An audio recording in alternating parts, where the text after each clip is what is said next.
బంగారం తాకట్టులో ఉందా? విడిపించుకోలేక ఇబ్బందులు పడుతున్నారా? అయితే మీ బంగారాన్ని వెంటనే విడిపించి కొంటాం. గణేష్ గోల్డ్. నమస్తే, welcome to BRK real estate. నేను ఝాన్సీ. ఇవాళ మన స్టూడియోలో మనతో పాటు ఉన్నారు real estate investment advisor Nanduri Ravikumar గారు. మరి సార్ ని ఇవాళ అడగబోయే క్వశ్చన్ ఏంటి అని అంటే, గోల్డ్ కి సంబంధించి. గోల్డ్ అంటే ప్రతి మహిళకి ఎంతో ఇష్టం అని అందరికీ తెలిసిందే. సో ఆ గోల్డ్ రేట్లు ఏవైతే ఉన్నాయో అవి ప్రస్తుతానికి తగ్గుతూ ఉన్నాయి, మరి ఫ్యూచర్ లో పెరుగుతాయా అనే వాటి గురించి క్లియర్ గా సార్ అయితే అడిగి తెలుసుకుందాం. నమస్కారం సార్. నమస్తే సార్, మరి గోల్డ్ రేట్స్ లో ఉన్నట్టుండి ఒక్కొక్కసారి హైయర్ రేట్స్ కి వెళ్ళిపోతుంటాయి సార్, ఒక్కొక్కసారి తగ్గుముఖం పడుతూ ఉంటాయి సార్. ప్రస్తుతానికి అయితే కాస్త తగ్గినట్టుగా అయితే విన్నాం సార్. అది ఆషాఢ మాసం ఎఫెక్ట్ అవ్వచ్చు. సో మరి ఫర్దర్ గా ఫ్యూచర్ లో ఎటువంటి ప్రభావం ఉండబోతుంది సార్ గోల్డ్ పై? Very good. ఇప్పుడు గోల్డ్ రేటు 1,02,500 దాకా 24 క్యారెట్ల గోల్డ్, 10 గ్రామ్స్ గోల్డ్ తులం అంటారు. తులం అంటే 10 గ్రాములు. అది 1,02,500 దాకా పెట్టి ఇప్పుడు సుమారుగా 97,000 దాకా వచ్చింది. అంటే 5,500 రూపాయలు తగ్గింది. తగ్గు ముఖం పట్టడానికి ఫస్ట్ కారణం ఏంటి, అలా పెరిగిపోవడానికి కారణం ఏంటి అని రెండు చూస్తే మనకి అలా పెరిగిపోవడానికి పరుగులెత్తి పెరిగిపోవడానికి కారణం ఏంటంటే యుద్ధ వాతావరణం వచ్చింది. అంటే ఇండైరెక్ట్ యుద్ధాలు జరిగినా కూడా గోల్డ్ మీద కూడా ప్రభావం పడుతుంది ఎక్కువగా. ఎందుకంటే యుద్ధాలు జరిగినప్పుడు జనాలు ఏంటంటే అన్ని వదిలేసుకుంటారు. అన్నిటికంటే మెయిన్ ఏంటి, ప్రాణం. ప్రాణం ఉంటేనే ఈ ఆస్తులు, ఈ అనుభవించడం, ఈ ప్రపంచం కదా. సో అన్ని వదిలేసుకుని ఆ మూట పట్టుకుని, ఆ లాఫింగ్ బుద్ధ బొమ్మ ఉంటుంది, మూట పట్టుకుని ఆయన పెడుతున్నట్టుగా ఉంటుంది. లాఫింగ్ బుద్ధ చేయిస్తుంది. ఆ విధంగా అందరూ కూడా ప్రాణాలు చేతిలో పెట్టుకుని పర్యటన ఉంటారు. ప్రాణాలు చేతిలో పెట్టుకుంటాడు కానీ ఇవి చేతిలో పట్టుకుపోతాడు అన్నమాట. బంగారం, వెండి. బంగారం అయితే ఖచ్చితంగా పట్టుకు పారిపోతుంటాడు. అందులో బంగారం అయితే హ్యాండీగా ఉంటుంది కదా. 10 కేజీలు 5 కేజీలు అయినా కూడా మనం మొయ్యగలుగుతాం. బంగారం గట్టి ప్రాణంగా పట్టుకుని పెడతాం. అందువల్ల ఏంటంటే వీలైనంత మంది ఆ టైంలో అనిశ్చిత పరిస్థితుల్లో యుద్ధ వాతావరణం ఉన్నప్పుడు ఇటు నుంచి షిఫ్ట్ అయిపోతారు. రియల్ ఎస్టేట్లో పెట్టడం, స్టాక్ మార్కెట్లో పెట్టడం, షిఫ్ట్ అయిపోతారు. ఈ విషయం ఎవరికి తెలియదు సార్. అసలు ఈ కోణంలో కూడా చాలా మంది ఆలోచించారు యాక్చువల్గా. ఆ కోణంలో ఆలోచించే పెట్టబట్టే ఆ బంగారం కాస్త పరుగులుతుంది. లేకపోతే బంగారం మామూలుగా మనకి చూస్తే ఇండిపెండెన్స్ తర్వాత నుంచి ఇప్పటిదాకా చూస్తే మామూలుగా బంగారం 7 to 10% పెరుగుతుంది సంవత్సరానికి. కానీ లాస్ట్ ఇయర్ అలా కాలం ఒక్కసారిగా 30-35% పెరిగింది. అలా ఎనామరస్ గ్రోత్ అంటే పెక్యులర్గా అలా గ్రోత్ రావడానికి కారణం ఏంటంటే ఈ పొలిటికల్ టెన్షన్స్, జియో పొలిటికల్, ఇక్కడ కాదు అక్కడ ఆ టెన్షన్స్ ఒకటి.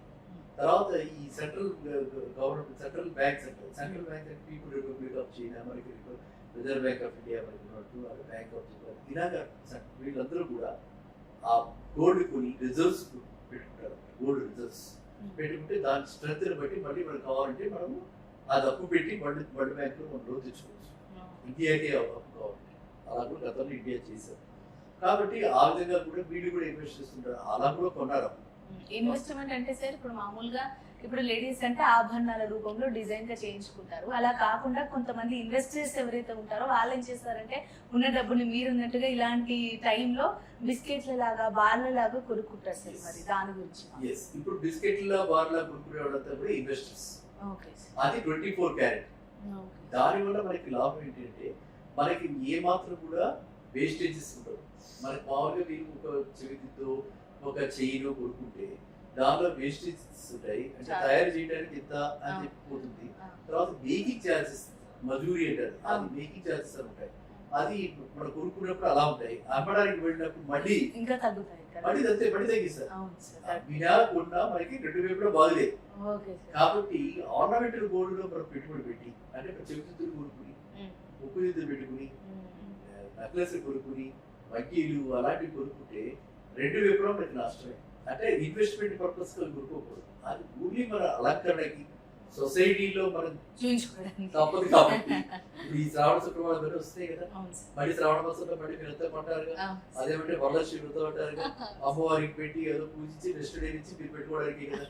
సో కాబట్టి ఆ రేట్ ఎలా ఉన్నా ఏం చేసినా సరే ఈ సర్టిఫికెట్ ఫీలింగ్ మీకు ఉంటుంది. కాబట్టి నా ఉద్దేశంలో మీరు అడిగిన దానికి ఇన్వెస్ట్ చేయాలి అంటే మాత్రం బార్లలో, బిస్కెట్లలోనే ఇన్వెస్ట్ చేయాలి. Investment only for the purpose of ఏదైతే ఇన్వెస్ట్మెంట్. అదనపు డబ్బు ఎక్కువగా ఉందో మనం ఇన్వెస్ట్మెంట్ అనుకుంటే అంతే చాలు, ఆల్రెడీ నాకు సెట్ ఉన్నాయి, ఇంత ఉన్నాయి. నాకు 4 సెట్ చెవులు ఉన్నాయి, ఇంకెందుకు అని అనుకుంటే ఇలా చేయాలి. ఓకేనా, అది నెంబర్ 1. సార్ ఆ బార్లను బ్యాంకులో పెట్టుకుంటే కూడా తీసుకుంటారా సార్ ఇట్లా బార్ బార్ తీసుకుని లోన్ ఎవరు ఇవ్వరు, ఇవ్వరు సార్. బ్యాంక్ కూడా లోన్ ఇవ్వరు, బార్ మీద బ్యాంక్ ఓన్లీ నగల పైన ఇస్తారు. ఇస్తారు, బార్ మాత్రం ఇవ్వరు. ఓకే ఓకేనా, సో ఆ విధంగా ఇన్వెస్ట్మెంట్ కూడా ఆ విధంగా పెట్టుకుంటే మళ్ళీ అమ్ముకుంటున్నప్పుడు కూడా లాస్ లేకుండా మొత్తం కంప్లీట్ ప్రాఫిట్ మనకి వస్తుంది. కాబట్టి ఆ విధంగా పెట్టుకోవాలి ఇన్వెస్టర్స్. ఆర్నమెంటల్ కూడా ఇలా పెట్టుకోవాలి. ఇప్పుడు మీరు అడిగిన ప్రశ్న ఏంటి, ఇంకా ఎంతవరకు తగ్గచ్చు, అవును సార్. ఎంతకాలం ఈ ట్రెండ్ ఉంటుంది, మళ్ళీ ఎప్పుడు పెరుగుతుంది, అవును సార్. మళ్ళీ ఇంకా రాబోయే కాలంలో ఎలా ఉంటుంది. ఇప్పుడు దీని మీద ఏంటంటే మనకి అందరం చూస్తున్నాం, ఈ తగ్గడానికి మాత్రం 90,000 దాకా రావచ్చు. ఆ వచ్చేది కూడా కమింగ్ 6 months లోనే సార్ 1 year ఎక్కర్లా 90,000కి ఇప్పుడే సమీప సమయంలోనే వచ్చేస్తుంది. 1-2 months మాక్సిమం. ఈ లోపల శ్రావణ మాసం వస్తుంది, పడి అప్పుడు పడదు. ఆ తర్వాత కొంచెం పడి 90,000 దాకా 24 క్యారెట్ గోల్డ్ వస్తుంది. అయితే సెంట్రల్ గవర్నమెంట్ మోడీ గారికి ఒక ఆలోచన, అదేవిధంగా ట్రంప్కు కూడా ఒక ఆలోచన కనిపిస్తుంది. అన్ని ఎసెట్స్ అయిపోయినాయి, 2,000 రూపాయల నోట్లు అయిపోయినాయి, 1,000 రూపాయల నోట్లు అయిపోయినాయి, అన్నీ ఎక్కడెక్కడ ట్యాప్ చేయాలో అన్ని ట్యాప్ చేసేసి ఎక్కడెక్కడ మన టైట్ అయిపోయింది. డిజిటల్ మనీనే ఇప్పుడు అన్ని కూడా మొత్తం అదే చాలా ఏం లేదుగా బ్లాక్. సో ఇక్కడ ఈ బంగారం అంతా కూడా ఆ బ్లాక్ మనీ కూడా దీన్ని కంట్రిబ్యూట్ చేస్తుంది. ఆ 2,000 నోట్లు రద్దు చేసినప్పుడు, 1,000 రూపాయల నోట్లు రద్దు చేసినప్పుడు ఏమైంది, ఆ డబ్బంతా కూడా కొత్త గోల్డ్లో కూడా వచ్చింది. అప్పుడు గోల్డ్ షాప్లు కిటకిటలాడి, మీరు ఒకసారి చూడండి మీ ఛానల్స్లో కానీ ఎక్కడైనా సరే గోల్డ్ షాప్స్ చాలా కిటకిటలాడిపోయి రద్దీగా ఉన్నాయి, బంగారం అంతా కొనుక్కున్నారు. అందువల్ల కూడా రేట్లు పెరిగాయి. రేట్లు పెరగడానికి అది కూడా ఒక ప్రభావితం. సో ఈ బ్లాక్ బంగారం ఏదైతే ఉందో ఈ బంగారాన్ని బయటికి తీయాలని సెంట్రల్ గవర్నమెంట్ యోచిస్తుంది. ఆయన ఆలోచన ఎలా ఉంది, ఆ ఆలోచనల్లో గనక ఏ మాత్రం అవి రూపుదాల్చి ఆలోచనలు కనుక నిజమైతే ప్రతి మనిషికి 250 గ్రాముల కంటే ఎక్కువ ఉండకూడదు అని ఒక నిబంధన వచ్చే అవకాశం. అసలు ఇదంతా చెప్తుంటే సినిమాలు గుర్తొస్తున్నాయి సార్. చాలా మంది కోటీశ్వర్ ఇంట్లో వాళ్ళ లాకర్ ఓపెన్ చేయగానే డబ్బు బార్లు ఇలా కనిపిస్తాయి సార్. కరెక్ట్, అది నిజం కూడా. సినిమా ఎఫెక్ట్ చూస్తాయి, సమాధించే కదా. సో ఆ విధంగా కనుక ఇది 250 గ్రాములు పర్ హెడ్ ఒకవేళ కనుక అలాంటి రిస్ట్రిక్షన్ వస్తే మన దగ్గర సౌత్ ఇండియాలో ప్రతి ఫ్యామిలీ కూడా ప్రతి మహిళకి సౌత్ ఇండియాలో 500 గ్రామ్స్ ఉంటాయి. ఒక పటాణమే 350 గ్రాములు 400 ఉంటుంది. 60కి నెక్లెస్లు, దండలు, మాలలు ఇవి అన్ని కలిపి ఉంటాయి.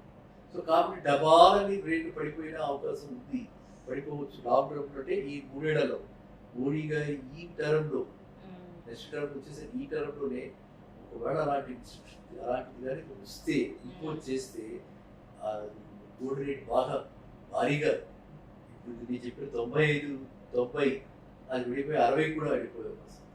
గోల్డ్ ఇన్వెస్ట్మెంట్ గురించి చాలా చక్కగా వివరించారు సార్. Thank you sir.